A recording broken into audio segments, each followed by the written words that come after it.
এ ভাইরে, কালকে একটা জিনিস প্রপোজ করছং, কত প্রপোজ করছং কোনো কই না, এত দেহাত খারাপ রে, একটা চেংড়িও তিন পড়ে না। মাসে ড্রেস সেই সুন্দর। মোর তো চারি পাঁচটা শ্রেণী মোর পাশে আছে ঘরে, তা মুই লাইন না মারো কি এলা তুই চেংড়া। দুঃখ রে, আমারে কপালও দেয় রকম রে, কত একটা চেংড়িও পড়ে না। মোর তো একটা খুব বুদ্ধি আছে রে ভাই। আরে ভাই মোর একটা খোঁজ বাবা আছে, ওই বাবাটার হয়ে উঠে যাস না, একটা তাবিজ দিয়ে তোর খেতে পাতারে দেখবো তোর শ্রেণী লাইন ধরি আছে।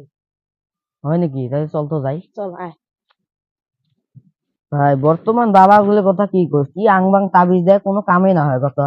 মোর বাবা যেটা কথা কইছে, মোর বাবা একদম দিবে, খালি চেংড়ির একটা খালি কোনো না ফিরিয়ে আনবো তারপরে দে চেংড়ি না পটকে। আরে ভাই কইছি ফির কত নিবে রে? 500 টাকা নেবে রে ভাই। মোর চেংড়ি টেহা খাতে খাতে খাবার না পাও, টেহা টেহা আছে। হে প্রভু, হে প্রভু, আমার কি প্রেম করা হবে না? হে তুমি, প্রভু, আমার কি প্রেম করা হবে না? হে প্রভু। দুনিয়ায় এত